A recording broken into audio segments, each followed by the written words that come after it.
What's up à tous nos auditrices et auditeurs du balado. What's up Mike aussi? Oui, comment ça va? Hey, ça va bien, man. Quel épisode de feu. Pour vrai, gros épisode. On faisait un épisode sur, évidemment, la production des semences.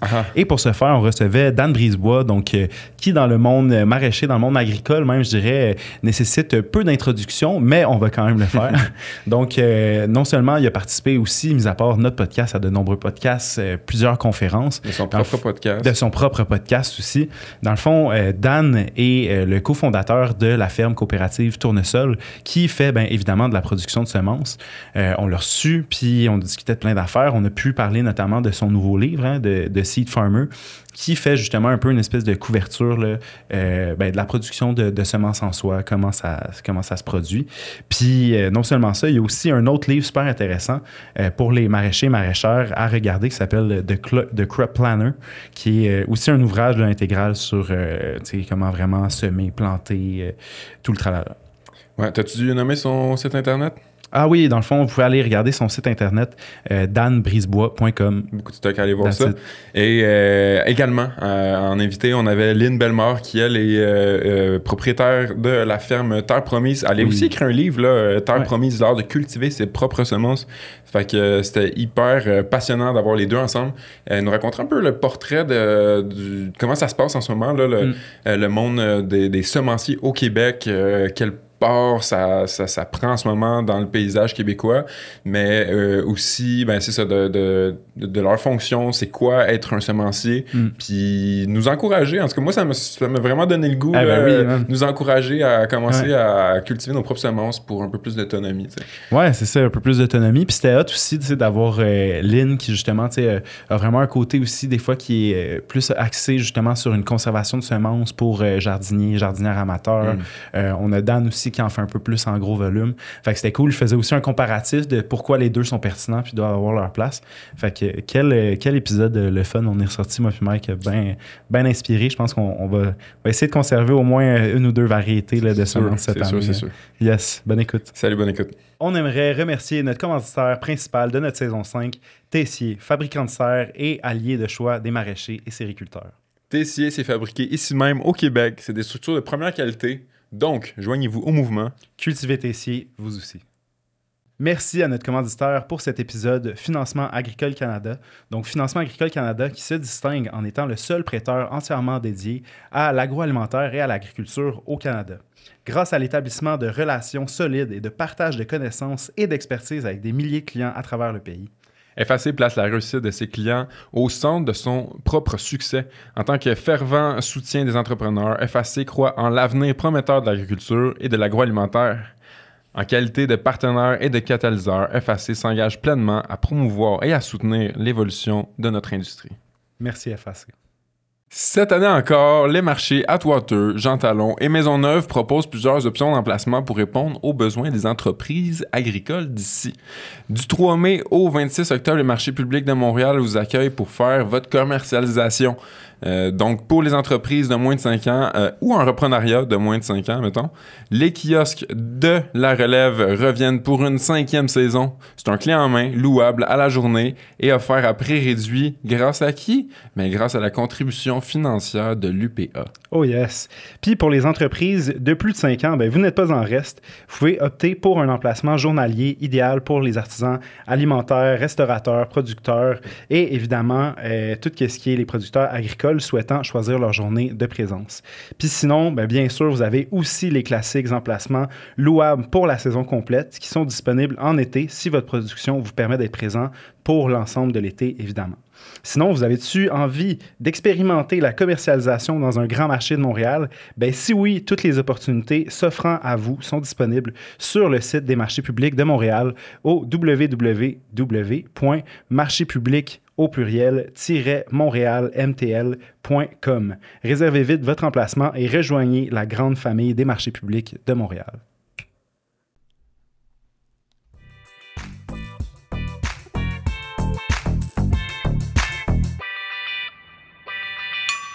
Une production Origine. Donc, Dan Brisebois, Lynn Bellemare, merci d'être avec nous aujourd'hui. C'est un honneur de vous recevoir sur le balado.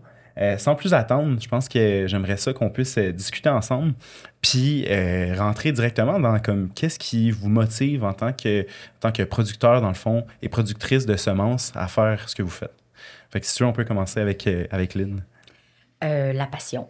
La passion du travail, la passion d'être à l'extérieur, de travailler avec la nature, de travailler avec... mais aussi toute la partie transmission. Tu sais, moi, j'aime bien là, la transmission du savoir, la transmission des anciennes techniques. Ça, c'est ce qui m'allume. Nice. Fort. Puis clairement, j'imagine que... Parce que là-dessus, je me dis, puis la rédaction d'un livre vient dans ce même cheminement. On va pouvoir en parler un peu plus tard, là, mais j'imagine que c'était dans le même continuum d'idées de vouloir transmettre tes idées. Là. Oui, bien c'est ça, tu sais, on accumule un savoir, on se dit « Hey, ça marche, hey, ça, c'est presque oublié, ça, il n'y en a plus. » Moi, j'ai eu de la difficulté à apprendre ça. Comment je pourrais faciliter la transmission aux autres personnes? Oui, clairement. Très cool. Continuer à faire vivre le métier aussi, puis justement les traditions, les savoirs. Oui, on n'est pas éternel, hein, malheureusement. Oui, malheureusement. Ça prend de la relève. Nice. Puis toi, Dan? Moi, ma passion, ou ce qui me motive au niveau d'agriculture, c'est comme Lynn a dit, de travailler dehors, travailler avec la terre. Mais je pense que pour les semences, j'adore voir, comme quand on est maraîcher, tu vois de la semence à la laitue. Ouais. Tu manques la moitié du cycle. Alors, c'est de pouvoir voir cette autre partie du cycle, je trouve ça excitant. Puis au niveau de récolter la semence, de la nettoyer, il y a tout un aspect comme tactile, que c'est très physique. Puis on est en connexion avec des traditions agricoles qui date de 10-15 000 ans. Il y a nos ancêtres, les ancêtres de nos ancêtres, eux autres, c'est ça qu'ils faisaient. Alors, il y a une connexion avec ça. Puis c'est ça beaucoup qui me motive.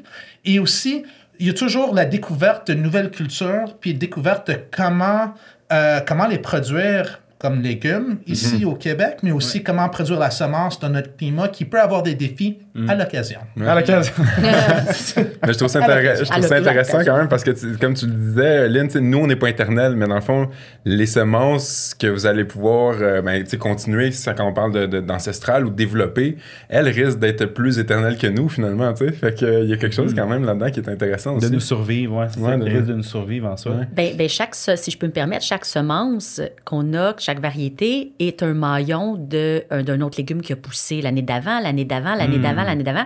Fait que de tenir dans ses mains ce maillon-là puis de dire « Oups, faudrait comme pas que je le perde. » Mais oui. C'est en connexion avec tous ceux qui ont fait le même métier auparavant, qu'on le reconnaît ou pas. Ben oui, c'est ça. C'est un leg quand même. Mais justement, est-ce que selon vous, de cette agriculture-là, mettons, qui justement, on s'entend, les fermiers, fermières, il y avait leur variété, il y avait comme développé ça, il y avait la fierté aussi de tout ça. Est-ce qu'il y a un moment donné où il y a eu comme une espèce de scission, où ces connaissances-là se sont un peu plus, je dirais pas nécessairement évanouies, mais qui étaient probablement à l'époque très démocratisées, où tout le monde conservait les semences, puis alors que maintenant, beaucoup de fermes qu'on connaît, avec qui on parle, ne font pas nécessairement la production de leurs propres semences. Est-ce qu'il y a eu justement une scission, à un moment donné? Est-ce que vous identifiez ça? Je pense qu'il y a peut-être 70 ans, peut-être dans les années 40-50, qu'il y a plus un virement. Comme il y a pas vraiment eu un temps où, au niveau maraîcher, que les fermes produisaient 100% de leurs propres semences. Il y a toujours eu des échanges. Ça fait longtemps qu'il y a une industrie de semences. Puis que... mais dans les années début des années 1900, il y a eu de plus en plus de réglementation au niveau fédéral, puis aussi au niveau de plus de compagnies de semences sont apparues, puis pour contrôler la qualité, mais aussi pour faire de l'argent. Et je pense que ça crée la situation où on pouvait un peu séparer la production de semences à la production de nourriture. Et c'est rendu juste un peu plus facile, peut-être, de ne pas avoir à penser à ça. Mais je pense que même si c'était pas tout le monde qui produisait toutes leurs propres semences, la connaissance était là. C'était connu que...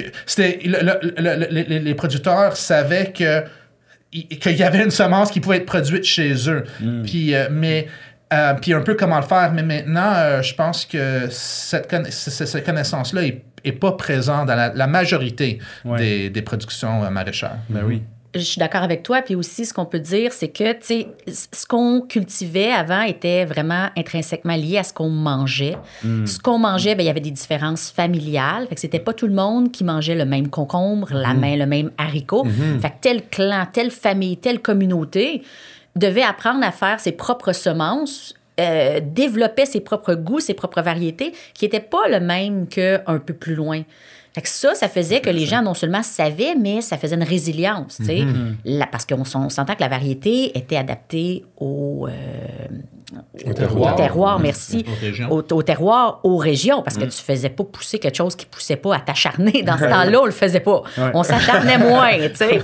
Ça marchait pas, on changeait notre vision, puis on s'adaptait. Fait que ces choses-là faisaient que le savoir était transmis. Dans les mariages, quand une partie de sa famille s'en allait, quand ta fille se mariait avec ton gendre, ben là, il s'en allait, il créait une nouvelle famille, ben il partait avec les semences familiales. Ah ouais. Bon, Wow. Tu donnais une tasse de graines au mariage. Faites plus ça, OK, c'est plus cool. C'est moins glamour aujourd'hui. Ben, on devrait le réintroduire. Hey, moi, je serais contente. Moi, ça serait un cadeau hot. Une belle grosse tasse de semences, ça serait... Fait que ces variétés-là s'adaptaient au terroir, puis bon, c'était dans le savoir familial. Ah, c'est tellement intéressant. Ouais, oui, c'est fou. C'est ça, c'est intéressant de retracer aussi cette histoire-là, puis de comprendre aussi le rôle, dans le fond, que ça a joué dans notre subsistance, mais même au niveau comme culturel, tu sais, de cet impact-là, tu sais, que les familles avaient leur variété, certains coins, justement, se spécialisaient un peu plus dans certaines variétés. Vraiment intéressant. Puis là, on a adressé un peu la question tantôt, tu sais, où ce qu'on parlait que, bon, à un moment donné, à cause de la réglementation, puis aussi un espèce de volet comme plus commercial, qui arrivait probablement aussi avec l'industrialisation quand même de l'agriculture, a fait qu'il y a une production de semences qui s'est industrialisée, entre guillemets, même si ce n'est pas que ça qui existe, évidemment. C'est quoi les ou la différence principale, mettons, entre une production, justement, qui est faite plus à échelle humaine, puis une production dite là, industrielle, tu sais? Il y a beaucoup de différences, mais aussi il y a beaucoup de similarités. Puis je pense qu'une grande différence au niveau des semences hybrides, c'est parce qu'une semence peut être soit pollinisation libre ou une semence pollinisation ou pas semence hybride. Puis une pollinisation libre, c'est si quelqu'un, un jardinier, jardinière, conserve les semences, l'année d'après, il y a des fortes chances que ça va redonner ce que c'était au début. Mais une semence hybride, c'est il y a deux lignées qui ont été croisées, donne quelque chose assez stable. En théorie, plus performant que des semences pollinisation libre, mais le grand avantage des semences hybrides, c'est le contrôle. C'est qu'il faut toujours retourner aux compagnies de semences. Alors, mais quand même, avec une semence hybride, c'est très fiable d'année en année quand tu achètes la semence. Alors, je pense que c'est... Puis pour certaines cultures, il y a vraiment eu un changement peut-être pas au début, mais comme plutôt dans les années 40, 50 avec le maïs, ça a changé les rendements. Puis pour certaines cultures, ça fait une grande différence. Puis je pense que par conséquent, les producteurs pensent que les autres légumes hybrides vont performer mieux que les pollinisations libres. Alors je pense que ça, c'était un grand changement. Mais les petits semenciers, semencières, on peut produire des semences de très haute qualité. Puis de aussi bonne qualité que tu peux acheter de quelque part d'autre. Alors, c'est... mais il y a des limites un peu au niveau de climat. Surtout, on a un climat assez humide durant l'été qui peut causer des problèmes avec certaines cultures, mais d'autres cultures, ils réussissent très, très bien ici. Puis si on a une bonne génétique, si on fait une bonne sélection, puis si on utilise des bons systèmes de production, une bonne taille de population, de quantité de plants, on peut avoir une semence qui est très bonne.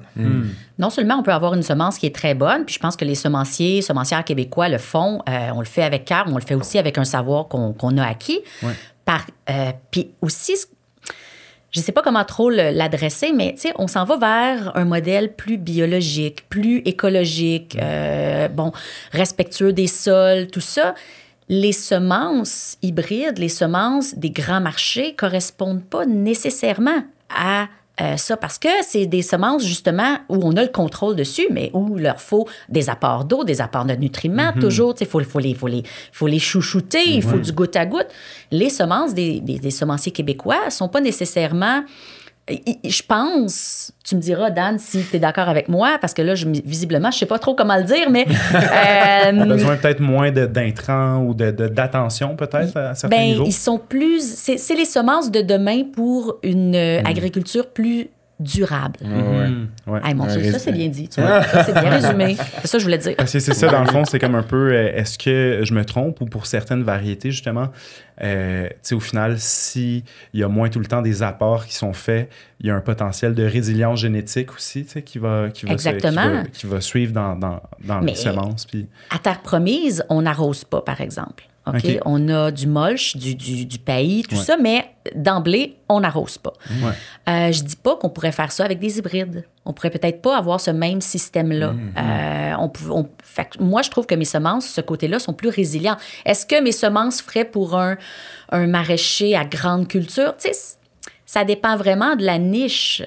Mais moi, ce que je focus, c'est vraiment sur la résilience, sur une agriculture sans apport, sans engrais chimiques, un peu plus comme plus naturel. Oui, OK, je comprends. Puis est-ce que, j'imagine, ça doit quand même dépendre aussi de certaines variétés, mettons, tu sais, si c'est des semences de tomates, par exemple, je sais pas, de courgettes, des trucs qui, en général, on sait qu'ils sont un peu plus exigeants, j'imagine qu'il doit avoir un certain apport qui doit être fait pour... Non, même pas. mais ça les dépend de semences s'adaptent. Les semences s'adaptent. Okay. Si tu as une diversité génétique dans ta semence, puis tu le mets dans une condition de moins de fertilité, plus de mauvaises herbes, plus d'eau, de sécheresse, de canicule, la population va bouger dans cette direction-là. C'est ça, va s'auto-gérer. Puis ça s'adapte. C'est comme si on prend... Si j'achète des semences de poivrons qui viennent quelque part aux États, la saison est un peu plus longue qu'ici, la saison où ils sont produites, puis j'ai produit, mais je vois qu'il y a 3 plants sur 100 qui sont un peu plus hâtifs, puis je garde ces semences-là, la génération par la suite va être plus hâtive. Puis c'est pour tous les aspects du plan. Alors, c'est de produire des semences au Québec, dans notre climat, ça les adapte à notre climat. Quand on les produit sur nos sols, s'adapte sur nos sols, puis les manières de récolte, ça s'adapte tout à ces méthodes-là. Alors, c'est quelque chose que... Comme les compagnies qui vendent des semences hybrides, les semences sont produites quelque part d'autre. Excuse-moi. Les semences sont produites quelque part d'autre. Avec le petit voice-over. les semences sont produites quelque part d'autre. Puis le climat, c'est pas nécessairement le même climat qu'ici. Ça veut pas dire qu'ils peuvent pas réussir ici. Puis les compagnies de semences, ils font des essais pour voir qu'ils réussissent ici parce qu'ils veulent pas vendre quelque chose qui marche pas parce que ça va pas avoir un repeat customer. Mais ça veut pas dire que ça évolue nécessairement chez nous. Et aussi, quand on achète des semences qu'on produit de quelque part d'autre, s'il y a un changement, la compagnie décide d'éliminer cette variété pour des raisons financières, ou s'il y a, dû au changement climatique, il y a un problème avec la production, on n'a pas la semence qui vient ici par la suite. Puis là, elle va disparaître partout. C'est ça, elle va disparaître partout. Puis ça peut aussi être les frontières. Là, je parle pas de tarifs encore. On n'est pas là. Durant la COVID, on a vu ça, que les semences qui venaient des États, ça prenait 2-3 mois plus tard pour qu'ils arrivent. Puis ça, c'était... Il y avait une offre. Il y avait une demande, mais il y avait un problème entre les deux. Je me rappelle d'avoir été habitué à une semence puis d'être arrivé sur le même site que d'habitude, de faire comme cette année, cette semence-là n'est pas disponible au Canada, puis faire comme là, tu repars à la recherche de qu'est-ce qu'on va planter. Mais je me permettrais d'aller plus loin aussi. Dans cet épisode-là, non seulement les frontières, il y avait des problèmes avec la livraison, mais dans un marché plutôt conservateur, puis OK, on est en pandémie, il faut garder pour notre pays ce qu'on a de besoin, il était tout simplement plus disponible. C'est une chance que c'est arrivé un peu, c'est arrivé au printemps, la COVID, et pas à l'automne quand les cultivateurs achetaient leurs semences. Mais il y en avait beaucoup qui n'avaient pas. Moi, j'avais des appels de gens, de maraîchers qui me disent, moi, je vais scraper ma j'aurai pas de récolte cette année. Fait que pour une souveraineté alimentaire, pour être capable de gérer notre propre agriculture, peut-être pas à 100%, là, je suis pas dans les extrêmes, mais il faudrait à quelque part que le savoir soit ici aussi. Oui, c'est ça, de développer cette autonomie-là, justement, puis d'avoir de plus en plus des variétés qui, au final, sont vraiment adaptées à notre terroir, notre climat, nos conditions. Puis j'imagine, justement, tu sais, il y a comme une part, parce que le principe là, que tu nommais, tu sais, Dan, c'est vraiment de la sélection, dans le fond, génétique, fait que d'analyser, de voir certaines caractéristiques de certains plants, que ce soit résistance aux maladies, production hâtive, facilité de récolte.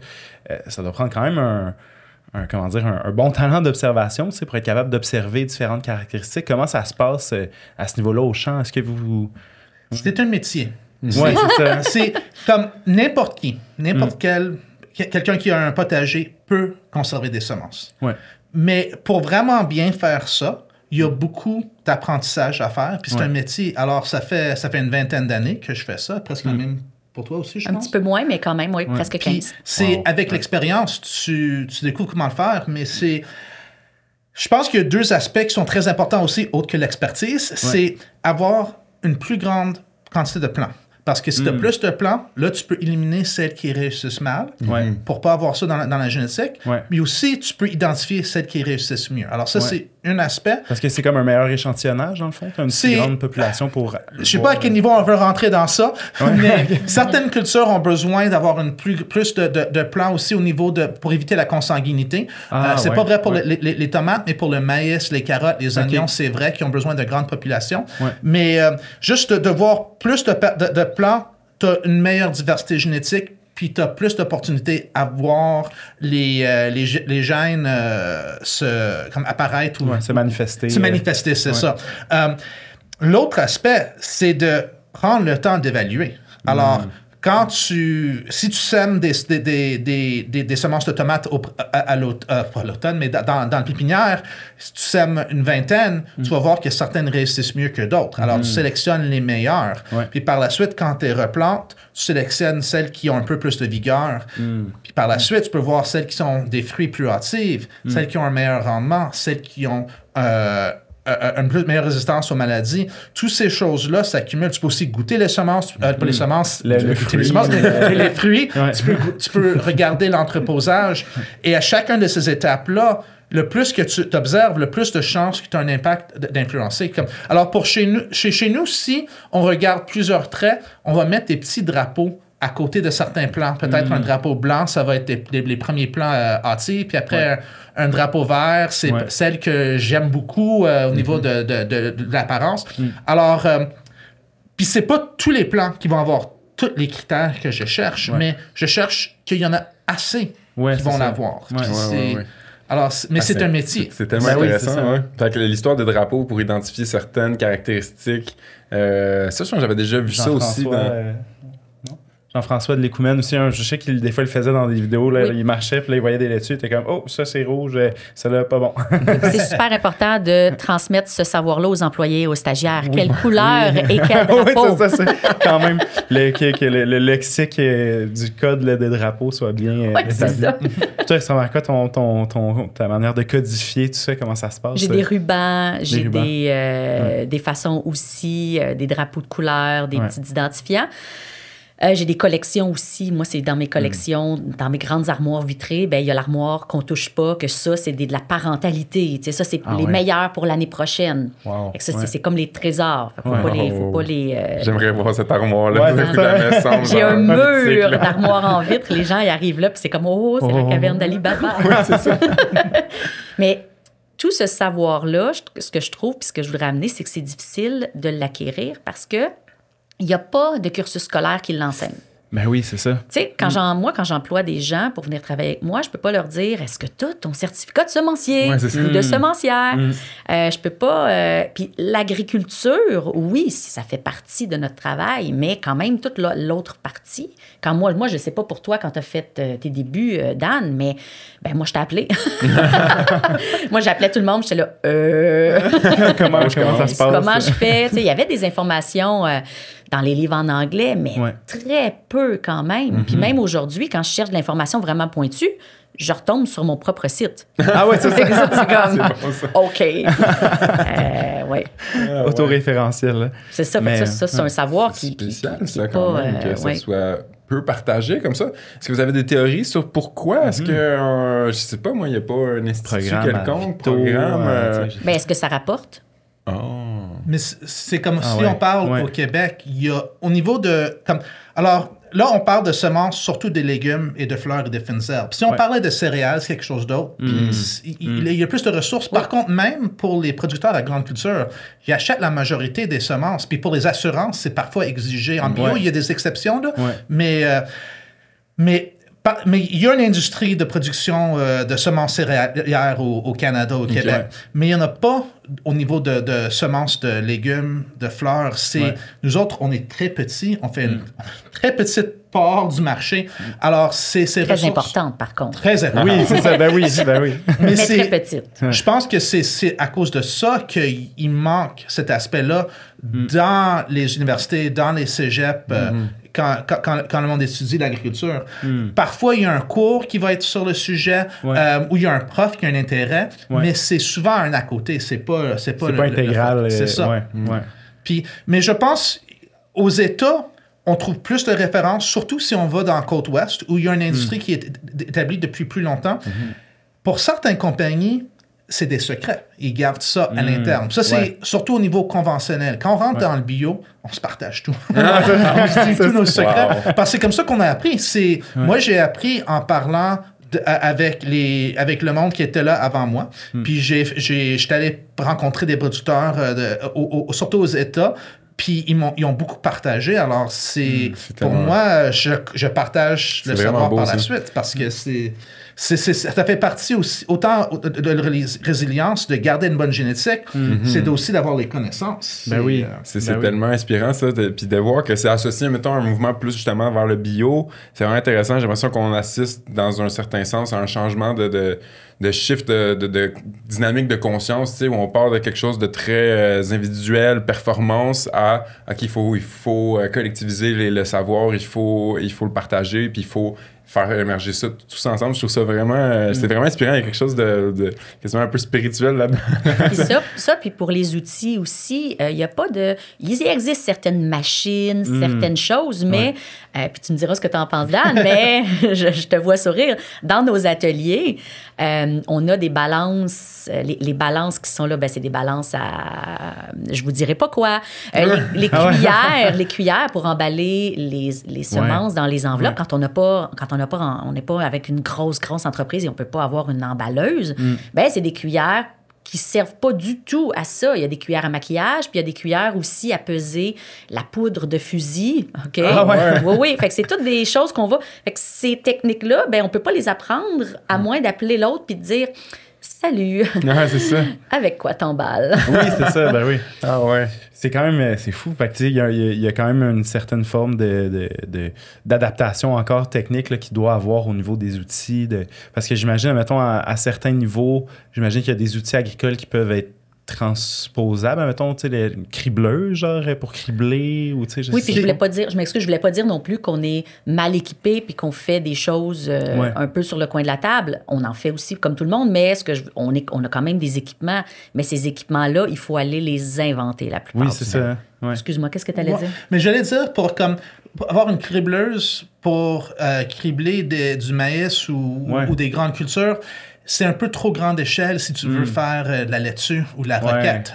C'est comme si tu faisais 20 livres de laitue, peut-être, mais même là, ça vanne un peu trop fort. Alors, mais il y a des équivalents qui sont plus petits, mais c'est dispendieux. Puis parfois, il y a des alternatives qu'on peut faire nous-mêmes avec des ventilateurs, des techniques qui sont assez simples. Et comme chez nous, on a des équipements quand même assez spécialisés, mais on utilise aussi beaucoup d'équipements qui sont vraiment low-tech. Vous avez une certaine expérience, j'imagine, au niveau des semences, mais... Dans la ferme, en général, j'ai l'impression que vous avez quand même une expérience d'innovation au niveau technique, là, d'adapter avec certaines... Reed aussi, entre autres. C'est intéressant, ça aussi, de voir ça chez vous. Ouais, ça, c'est un autre. Comme là, je pense surtout au niveau de récolte et nettoyage, mais au niveau de production, là, on rentre dans les techniques. Comme au Québec, on a des réseaux très bien développés, des bons outils. Oui. Puis, comme chez nous, il y a Reed qui fait beaucoup de patentage. Puis, on a un tracteur électrique pour cultiver. Alors, on est vraiment choyé d'avoir cet aspect au niveau de production. C'est au niveau de récolte et de nettoyage que là, c'est plus spécialisé un peu. Puis on invente un peu des techniques, puis on apprend beaucoup de d'autres personnes. Puis certaines choses, c'est pas juste l'outil, c'est de savoir que c'est le bon stade. Comme pour cette culture-là. C'est aussi de savoir est-ce que c'est une bonne journée qui est assez sèche. Toutes ces choses-là vont avoir un impact. Puis ça vient avec l'expertise. C'est pas juste l'équipement qui fait l'impact. Oui, c'est ça. C'est super intéressant. Est-ce que vous êtes déjà fait approcher justement par que ce soit des institutions pour comme des fois donner des conférences, formations? J'imagine que... Ben moi, je donne des conférences, des formations, oui, mais ça reste toujours au stade d'information à l'élève, un peu d'introduction. D'introduction, ça va jamais, c'est jamais profond, là. Moi, je donne beaucoup de formations aussi. J'ai participé à travers Cultivons Biologique Canada, Canadian Organic Growers. Ils ont développé un cours en ligne pour la production de semences. Puis, alors, j'ai participé un peu aux formations au curriculum. Puis, comme j'offre un cours en ligne de production, c'est peut-être un peu plus avancé que pour les débutants, mais les débutants peuvent apprendre quelque chose, mais c'est un peu next level là, pour ceux qui essaient d'aller un peu plus loin. Puis alors, pardon? Vraiment de pouvoir se lancer aussi dans une production. C'est ça. Puis, il y a des bons livres qui sont là, mais sont souvent celles qui étaient présentes il y a une vingtaine d'années, c'était vraiment... il y avait... Pas toutes les réponses étaient là. Alors, j'essaie autant avec le livre que j'ai écrit qu'avec les cours, j'essaie de répondre aux questions que j'ai pas trouvées. Ben oui, il faut l'intéressant. Ben justement, je pense qu'on pourrait en parler. Tu l'as apporté aujourd'hui avec toi, Dan. Fait que The Seed Farmer, qui est ton plus récent livre, justement, qui traite là, vraiment de la production de semences en soi. Est-ce que tu voudrais nous le présenter? Je sais qu'il y a comme une partie intéressante dans le livre, même d'engagement, où ce que tu signes ton nom. Puis, fait que si tu veux nous en parler. Ouais, alors, The Seed Farmer, c'est un livre que j'ai écrit après 20 ans d'expertise, puis aussi d'enseigner ces sujets-là. Puis mon but avec ce livre, c'est que moi, je veux que les maraîchers produisent 1 ou 2 cultures chez eux. Pas toutes leurs semences, mais qui commencent à essayer 1 ou 2 cultures. Puis le premier tiers du livre, c'est juste pour montrer que ça peut être simple, puis que c'est pas nécessaire que ça soit très, très compliqué. Le deuxième tiers du livre, c'est un peu culture par culture, puis comment ça peut intégrer dans une production maraîchère. Puis le dernier tiers, c'est là que un peu le long terme pour conserver des variétés, développer des variétés. Mais je voulais vraiment rendre ça plus approchable, parce que souvent, quand je parle des maraîchers, ils disent « Ah, c'est où? » Puis c'est comme pas penser à ça. Ils sont déjà débordés. C'est ça. Alors, je propose une approche que tu peux prendre quelques cultures, puis c'est pas nécessaire que ça soit difficile. Puis, c'est ça un peu que je pousse avec le livre. Mais c'est cool quand même d'entendre ça aussi, parce que c'est ça, j'imagine qu'à un certain point, d'être comme là, de vouloir mixer une production maraîchère commerciale, puis là, de dire, OK, je me lance aussi avec ça dans une production, mettons, de semences commerciales, ça peut être quand même un gros challenge, tu sais, de prendre tout ça en même temps. Mais c'est le fun aussi de se dire, OK, il peut y avoir une approche plus progressive, incrémentale, tu sais, où on fait comme quelques variétés à la fois, on se fait la main, puis super cool. Puis on peut avoir une approche incrémentale comme ça, mais il faut aussi voir que sur un autre côté, sur d'autres plans, ben, ça va nous rapporter. Nos variétés vont être plus résilientes. On va avoir un gain. Peut-être pas la première fois parce que bon, on s'entend, là. Mais il ne faut pas oublier que c'est pas juste une charge de plus, c'est un gain à l'autre bout. Mais c'est ça. Tout de suite, moi, ça me fait imaginer quelle culture on pourrait commencer à... Puis tu sais, je me dis... Il y a quelque chose de super trippant de s'imaginer créer une semence vraiment adaptée à chez nous, là, tu sais, comme rien de plus précis que comme ton champ à toi, tu sais.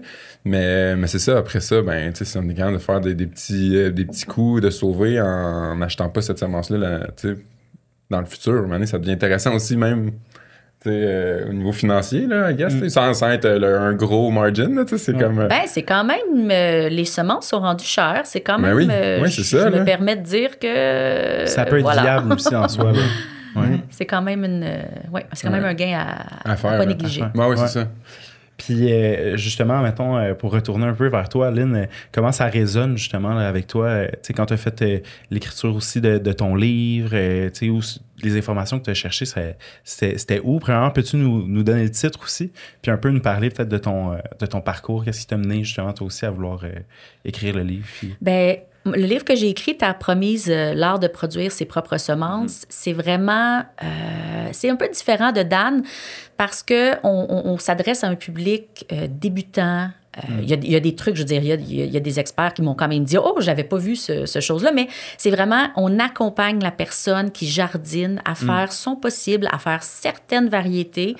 On les défile toutes, on a des pages, des fiches instructives sur chaque sorte de légumes, ou de fleurs ou de fines herbes, mais c'est vraiment dans le but de conscientiser les gens à la sauvegarde du patrimoine, puis à s'exercer, à se faire les dents, là, à essayer de se faire la main pour commencer à cultiver ses semences. Wow, yes.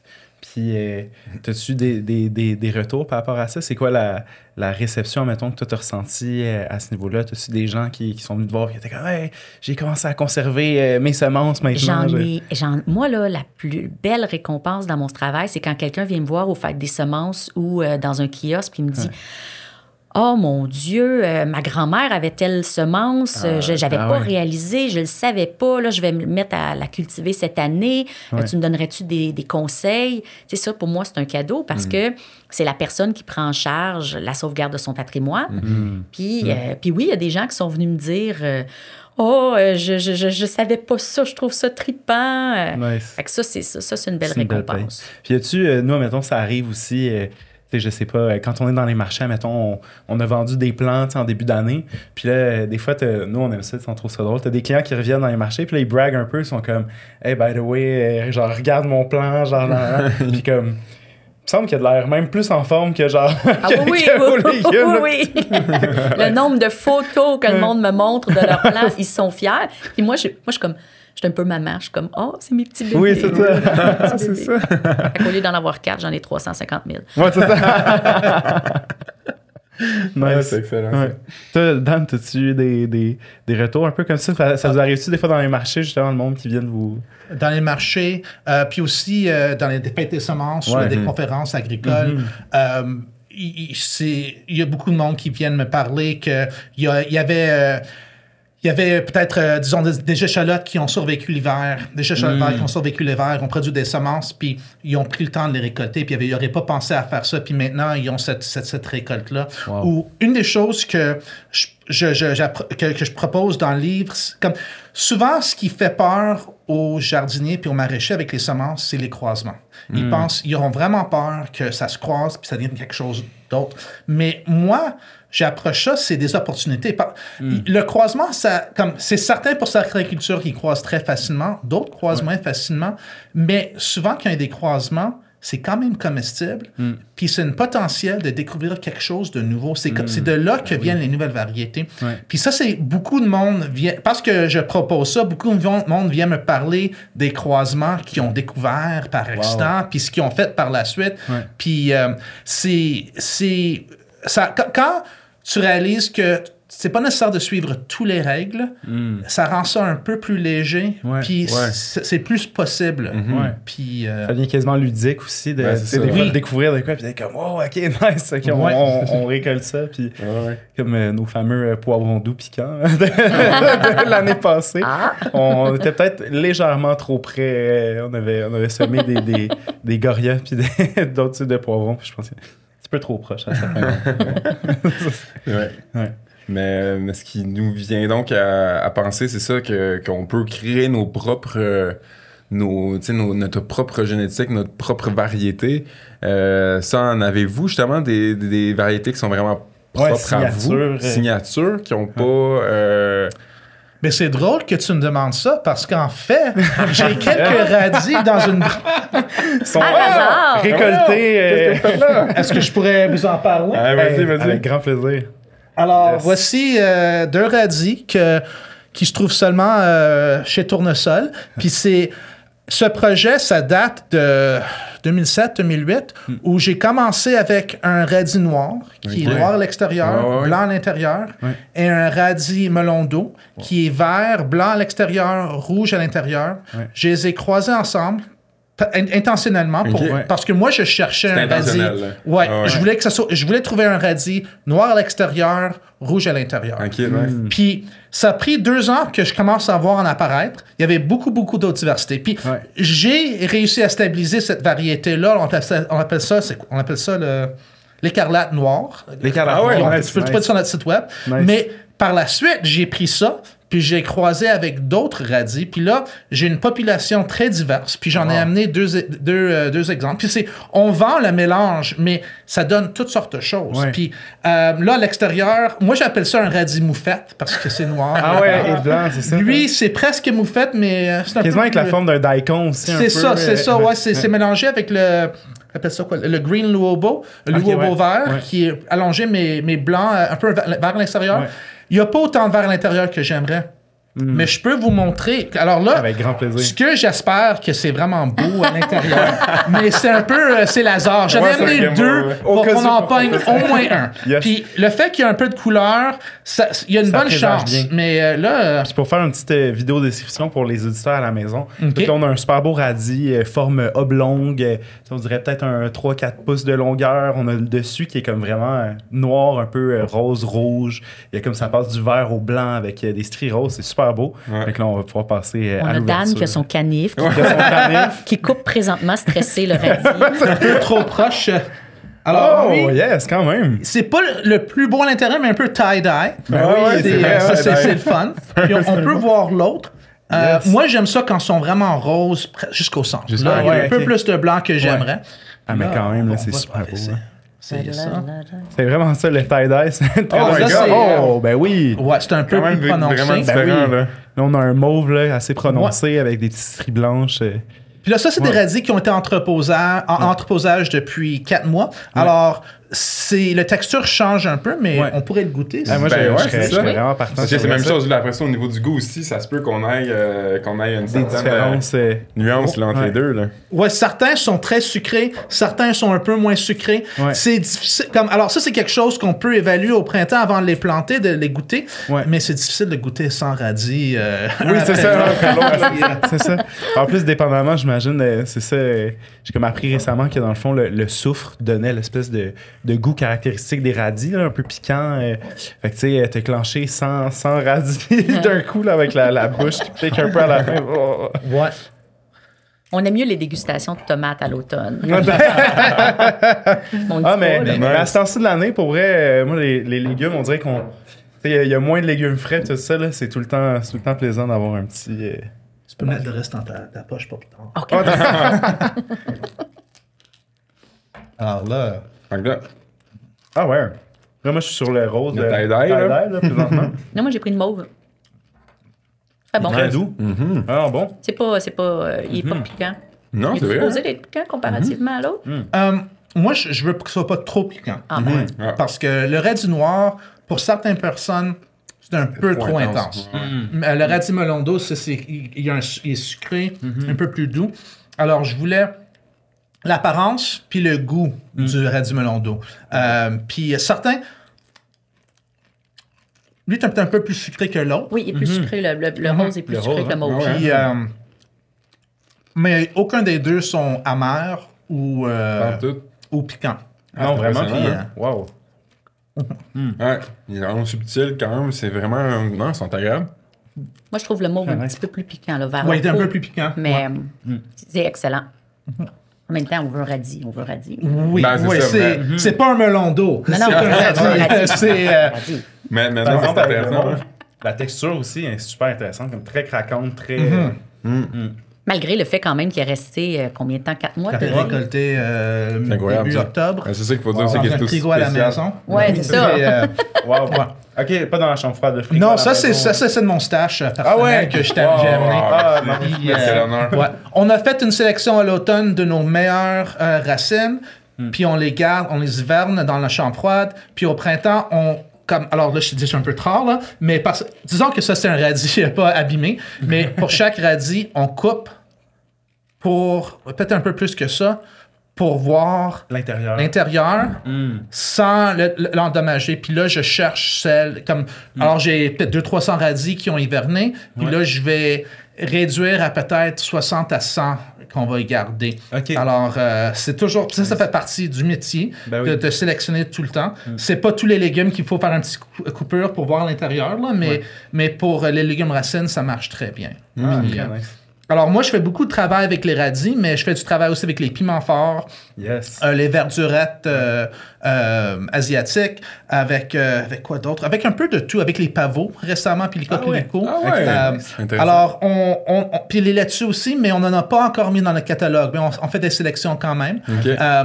Moi, j'aime beaucoup ça, de faire des croisements, puis commencer à sélectionner ce qui est plus adapté. Parce que l'avantage, alors le croisement, ça peut donner des choses inattendues, mais aussi, ça donne une diversité génétique plus large. Alors, il y a plus de chances qu'il y ait une meilleure résistance aux différentes conditions climatiques.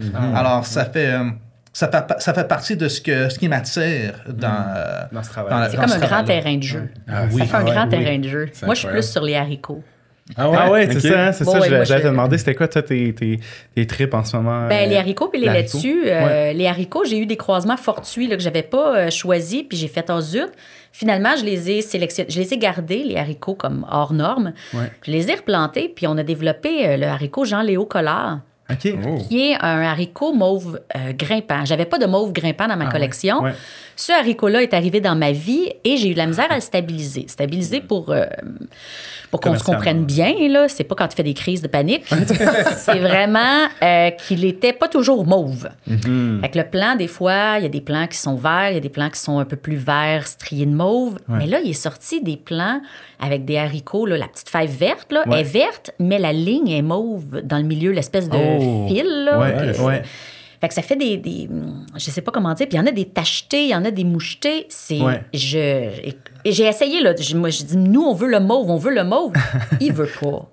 Il donne autre chose. Fait que je dis sur le paquet 90% de mauve avec certaines disparités, autres caractéristiques, mais il est bon tout le temps, qu'il soit vert, qu'il soit mauve, qu'il soit tacheté. Il est vraiment délicieux. Fait que j'ai dit, pourquoi le... Tu sais, peut-être que quelqu'un va prendre le sachet un jour puis il va dire, moi, je veux le vert avec une ligne mauve. Fait qu'il va partir sur le vert avec une ligne mauve. Puis dans 10 ans, il va se dire, moi, j'ai le haricot, je sais pas... il va trouver son petit nom. Il va donner le petit nom de famille. C'est ça. Wow. Voilà. Très cool. Puis c'est le fun aussi, j'imagine...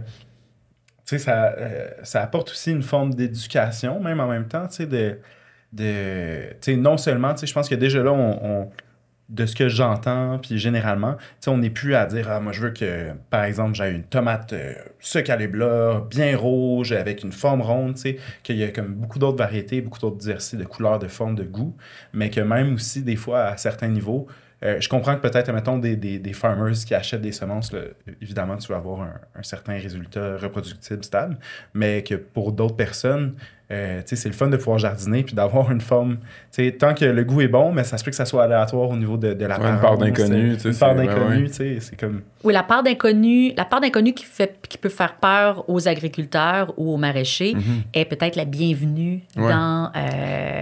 ça va donner tout le contraire. Là. Ça va donner quelque chose de ludique, quelque chose de le fun. Je pense pour les agriculteurs qui vendent à des marchés publics, ça peut être un avantage aussi parce que tu peux avoir quelque chose que personne d'autre a. Si tu vends à un grossiste ou si tu vends à des clients qui cherchent quelque chose d'uniforme, c'est pas ça qu'ils veulent. Mais pas tout de suite. Peut-être tard, ils vont voir ça. Mais ils veulent une diversité génétique constante. Le beurre, l'argent du beurre, puis Ouais.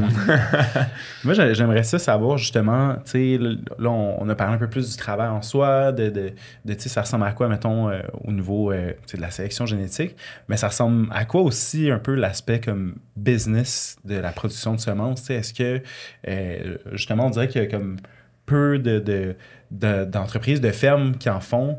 Fait qu'on a de la misère à savoir comme justement ça marche bien. Tantôt, Lynn, tu disais comme quand on parlait de pourquoi on dirait qu'il manquait de formation dans les institutions, tu parlais même d'une question aussi au niveau de l'argent. C'est pas ça nécessairement qui rapporte. J'ai-tu mal paraphrasé? Ou... Bien, c'est vraiment au niveau de la formation, premièrement. Donc, il faut que tu sois un peu fou pour t'en aller dans quelque chose que tu n'as pas de ressources où connaître les choses. On te l'a pas montré à l'école. Fait qu'il faut avoir un petit peu on va dire ça comme ça, en partant. Après ça, ben, c'est d'être capable, comme tout business, de gérer sa croissance, de gérer des employés. Fait qu'il faut que tu deviennes hyper bon dans la gestion de à peu près tout et de semences. Et il faut que tu sois écrivain et il faut que tu aies des enfants le week-end. Mais ça, il y a plusieurs agriculteurs qui se reconnaissent aussi là-dedans. J'imagine, oui. Ben oui, mais le cycle aussi est différent. Parce que les semenciers travaillent beaucoup l'hiver. On a une grande période de vente l'hiver. Fait que c'est pas du tout... c'est saisonnier, mais c'est saisonnier d'une différente façon. On fait pas du tout la même chose l'été que l'hiver. Ça aussi, ça prend une adaptation du côté de la business, puis une gestion là, de toute l'année. Super intéressant. Puis, je me demande aussi à ce niveau-là, toi, Dan, tu vas peut-être avoir un point de vue sur ça, parce qu'il y a le volet quand même aussi maraîcher, au niveau de la coop, qui est très présent. Mais est-ce que, justement, c'est apprécié? Est-ce que tout le monde, mettons, qui travaille, je sais pas, plus au niveau maraîcher, travaille autant aussi au niveau de la production de semences? Est-ce que l'équipe est comme subdivisée à ce niveau-là? Ouais, nous autres, afin de répondre à ces questions-là, je voulais juste parler un peu de business. Oui, j'aimerais parce ça. Que là, surtout s'il y a du monde qui écoute, qui sont maraîchers, au niveau de rentabilité, si on parle au prix vrac, alors ça, c'est pas les prix qu'on met dans un petit sachet, mais un prix vrac que je t'achète dans un catalogue en vrac, les semences, souvent, ils vont rapporter 30 à 50 000 piastres à l'acre. Ce qui est comparable à une culture de laitue ou une culture de carottes. Peut-être pas des haricots, peut-être c'est moins que des tomates, mais c'est comparable. Alors, si tu as un marché pour des semences en vrac, puis tu as un producteur maraîcher, ça peut être rentable. C'est certain qu'il faut bien le faire. Là, quand on rentre dans la mise en marché direct au consommateur, là, la production, c'est juste une partie de toute l'affaire. Puis, il y a peut-être 50 sous de semences au prix vrac dans un sachet, mais il y a beaucoup d'autres étapes à faire. Oui, il y a un ensachage, il y a un design du sachet, mais toute la mise en marché, c'est du travail. Alors, ça c'est pas... parfois, il y a des agriculteurs qui pensent qu'ils peuvent garder leurs semences, puis là, de faire de l'argent durant l'hiver. Mais il faut travailler pour cet argent-là. Il n'y a rien de gratuit. C'est juste un peu... Mais on peut conserver les semences pour utiliser nous-mêmes. On peut les conserver pour vendre en vrac, soit à d'autres semenciers ou à des maraîchers. Puis ça peut être rentable à ce niveau-là. Ou tu peux commencer une combien de semences, puis là, il faut être un peu... avoir un patient. Mais au niveau du coop, chez nous, on est 10 membres du coop, puis environ 10 non-membres qui vont peut-être devenir des membres par la suite. Et alors, 20 personnes. Durant la saison estivale, il y a peut-être 12 ou 13 personnes, peut-être 12 personnes qui travaillent surtout en production de légumes, parce qu'on fait 500 paniers par semaine. Oui, c'est ça. Alors, ça prend de l'espace, c'est sur 7 acres. Nous autres, normalement, on fait environ 1 acre de semences. C'est un peu moins cette année parce qu'on a beaucoup d'inventaire. Mais on a peut-être 2 ou 3 personnes qui travaillent à temps partiel pour la production de semences. Mais il y a quand même une équipe dans l'entrepôt qui fait l'expédition durant l'été, malgré que c'est moins que durant l'hiver.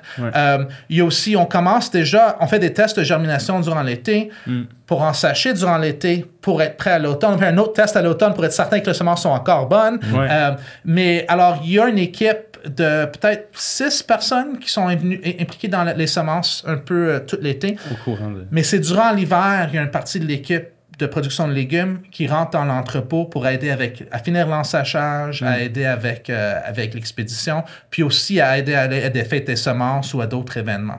Alors, ça nous permet d'offrir un emploi à l'année longue pour ceux qui le veulent, parce qu'on a une compagnie de semences. Puis c'est pas vrai pour toutes les productions maraîchères. Non, c'est sûr. Clairement, c'est vraiment intéressant aussi à ce niveau-là. Ça va être un bon élément de rétention aussi pour des gens de pouvoir dire, ben là, je peux faire ça à l'année. Je suis pas obligé de me mettre sur le chômage arrivé à l'hiver. Puis, oui, c'est à l'année. Ça peut être à l'année. C'est très cool. Puis ça, tu concordes-tu un peu, ben tu sais, j'imagine, il y en a qui font vraiment comme tout le cycle, autant maraîcher que semences, mais que c'est ça, le beat aussi est vraiment différent ou est décalé, mettons. Oui, c'est vraiment différent le beat des semences. Le début, la saison, c'est le même. Il faut commencer en pépinière, il faut planter, il faut contrôler les mauvaises herbes. Là, tu tuteurs. Mais là, il y a en semences, comme en légumes, nous autres, on commence nos paniers mi-mai, puis ça s'arrête pas. C'est constant. On récolte 3 jours par semaine, on plante, on désherbe. C'est vraiment intense. Comme semencier, on arrive au début juillet, puis là, on fait un peu de tutorage, mais si les mauvaises herbes sont contrôlées, tout à coup, on a presque un mois de break. Moi, j'ai des vacances en juillet. Là. Je prends mes vacances en juillet. Moi, je fais pas de maraîchage. J'ai des vacances en juillet. Je dis imagine. C'est ça. Ils comprennent pas. Désolée, je m'excuse. Alors, c'est ça un peu. C'est vraiment une différence. Puis là, fin juillet, peut-être à la récolte d'ail, si le monde font ça. Puis début août, ça commence à rentrer. Ça dépend un peu de l'année, mais ça commence à rentrer. Puis fin août, il y a de la semence. Là, c'est l'abondance. On commence, là, c'est le stress avec la température. Quand il pleut un mois en août, on n'est pas content.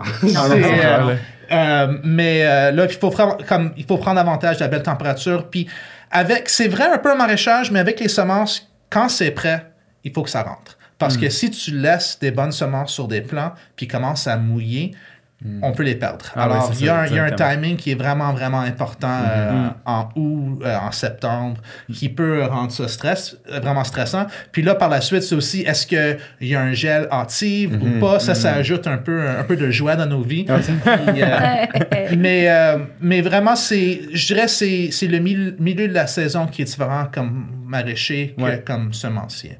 Puis, comme maraîcher, il y a du monde qui vend des légumes année longue, mais c'est pas la majorité des productions maraîchères au Québec. Mais ça arrive que fin novembre, tes paniers sont finis, le champ qui est nettoyé ou pas, il est couvert de neige ou presque. Puis là, t'as moins d'options. Mais comme semencier, c'est là que ça débute. Là, la job commence. Là. Fait que là, c'est là qu'il y a comme tout le triage, ensachage, tout ça se passe. Répondre aux clients. Oui, c'est ça. Mettre en vente les variétés. Nous, on a des poches d'oreiller puis des draps. On maintient les hampes florales dans des grosses têtes d'oreiller suspendues. On a un local au complet. Puis là, c'est de vraiment prendre ça et les transformer en semences. Parce que tu as la plante là-dedans, mais il faut vraiment que tu, comme Dan dit, que tu laves, que tu nettoies, que tu vannes, que tu procèdes. Fait que nous, quand on rentre du champ, là, après ça, c'est pas « la saison se calme ». C'est non, go! C'est ça, c'est là que c'est le rush. Wow. Force à vous. C'est impressionnant. Puis, tu as utilisé un terme, tu dis que tu vannes aussi. Quand tu parles de vanner, c'est... Le vannage, c'est vraiment l'action de nettoyer avec le vent. Selon le poids, par exemple, une semence de haricots qui est lourde, on va la faire tomber dans un autre bac avec un ventilateur de vent. Puis le ventilateur va enlever les débris, les déchets qui vont être vannés à ce moment-là sur ton plancher. C'est ça. De là, l'importance du drap usagé que tu mets sur le plancher. Mais le vannage, c'est ça. L'enlèvement, comme on peut le faire par tamis aussi, mais on peut le faire par vent. Il y a différentes techniques. OK. Très intéressant. Puis là, on a parlé un peu plus du côté business, ça ressemble à quoi le beat et tout.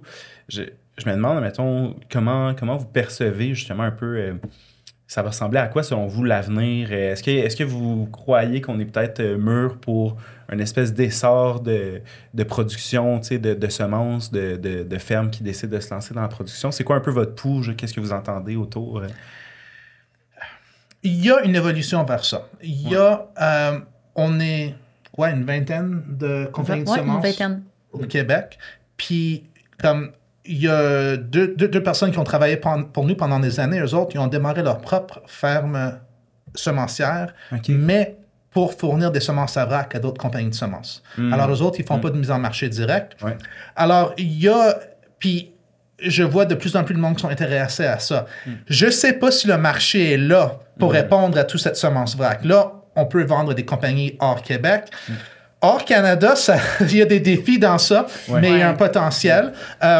Mais je pense que il y a un mouvement vers ça. Il y a un désir sur les maraîchers de s'approvisionner chez nous, mais le volume doit être là, la qualité doit être là. Puis, il peut être là, mais il n'est pas toujours là, comme surtout au niveau de volume. Ouais. Alors, je pense que ça va augmenter, mais je pense pas que ça va être du 100%. Je pense que autant qu'on a un marché international où on peut acheter des semences hors pays, il y a des bonnes variétés qui vont venir de quelque d'autres parts. Puis je pourrais voir qu'il y a un 20 ou 30% des semences utilisées au Québec, c'est des petits produits fermes. au Québec, là, c'est ça. Ouais. Mais puis si on atteint ça, moi je pense que c'est vraiment... Parce que c'est pas le cas, là. C'est pas le cas Là, maintenant. c'est du là. 0,5. Ah oui, c'est OK, on est à ce point-là. point-là. Ah oui, Wow. C'est rien. Même dans le biologique, là, on Ouais. s'entend. Là, Ouais. les semences des maraîchers biologiques sont achetées aussi à l'extérieur. Ouais, ben oui, c'est classique. Là. Moi, quand j'ai appris le métier, j'ai pas... jamais que j'ai eu le vent des semenciers québécois pour fournir. T'sais, après ça, j'ai commencé à me poser la question, puis on se demande comment qu'on peut le faire, mais c'est pas la réalité. C'est là, ça. c'est Ça. pas... Puis, nous, on le fait un peu. On intègre quand même certaines variétés, certains trucs que on va chercher plus chez les semenciers d'ici. Mais tu vois, encore là, effectivement, ça représente pas une grosse partie de notre inventaire, mettons, de semences là, de début d'année. T'sais. Quoique maintenant, étant donné qu'on fait du Goria en majorité, Maintenant, c'est vrai que le Goria... ça se fait quand même bien. Du mais- Goria piquant, hein, c'est ça? Oui, Ouais, c'est ça. du Goria piquant, exactement. Exact. Tu sais, nous, par exemple, pour les variétés plus rares, ils sont hors marché, dans le sens que c'est pas des variétés qui vont être adaptées à des marchés longs, à des transports longs. Ouais. Ça va être des variétés plus familiales.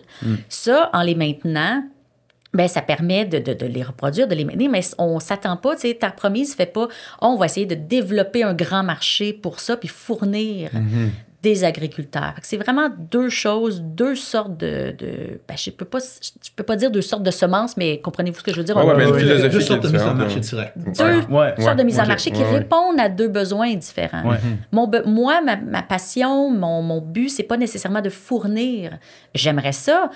Si je peux le faire, c'est parfait, de fournir des maraîchers, mais c'est plutôt de garder en vie des variétés qui ont une génétique qui peuvent plus tard servir à ces marchés-là, Ouais. qui peuvent plus tard servir à diversifier puis à rendre plus sustainable, plus durable, pardon, leur marché à eux. Mais il faut que quelqu'un, pendant ce temps-là, les maintienne, ces variétés-là. Ouais, c'est ça. Puis ils conservent en même temps cette espèce de patrimoine-là génétique, tu sais, en vie. Puis comme tu dis, éventuellement, après ça, on ne sait pas non plus tu sais, comment ces variétés-là vont être travaillées pour s'adapter à une ou l'autre mise en marché. C'est ça. Tu sais, les semences des Premières Nations qui sont grimpantes, qu'il faut mettre sur des treillis, ben avec un tracteur, pour ta récolte, c'est pas l'idéal, un treillis. Tu sais, ça correspond pas. Mais est-ce que cette variété-là doit disparaître pour autant? Non. Tellement.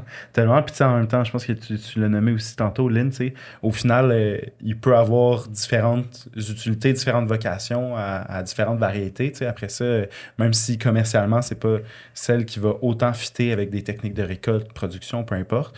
Tu sais, pour des gens après ça à la maison qui font leur jardin, qui font leur propre nourriture, ça devient quelque chose d'incroyable puis de riche aussi, tu sais, dans le bagage, dans toute la culture qui est transmise à travers ces variétés-là. Justement, là, on arrive déjà vers la fin du balado. On s'en doutait qu'aujourd'hui, avec vous deux, ça allait passer extrêmement rapidement. Pour vrai, même avec Dan, on en a discuté un peu avant, checker, voir on va-tu dépasser, tout ça. Je pense que j'aurais pris un 2 heures facile. Ça aurait été le fun, ça aurait été le fun. Il y a un part 2 plus tard. Ah, Ouais, ça serait incroyable. ça serait nice. Ça serait nice. C'est bon, ça.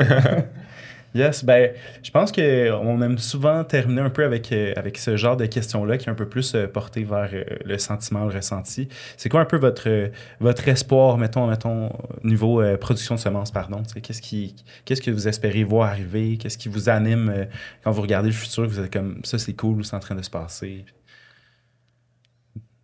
Là, c'est... Ben, je vais me lancer sans rentrer dans des détails nécessairement personnels, mais je pense que c'est assez quand même public, j'ai la maladie de Lyme chronique. Oui. C'est quelque chose qui m'habite puis qui va m'empêcher éventuellement de faire mon métier puis de le continuer. Fait que pour moi, j'ai une mission de transmettre qu'est-ce que j'ai appris, qu'est-ce qui peut être utile à quelqu'un d'autre, autant au niveau des techniques, tout ça, mais que du savoir que j'ai appris moi-même. Fait que ça, pour moi, c'est le futur, c'est d'être capable peut-être de le transmettre, oui, par un livre, mais en ouvrant une école, en donnant des cours, en donnant des choses qui vont me permettre de continuer ma mission.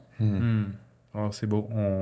On le souhaite. Je pense que ça donne espoir. J'ai l'impression, avec ce qu'on vient de discuter, ce qu'on entend, qu'il va y avoir cette ouverture-là, j'imagine, dans le futur. Plus au final, il va y avoir de fermes, plus il va y avoir de représentativité de production semencière, plus, un moment donné, ça n'aura pas le choix d'arriver plus dans les institutions, dans les écoles.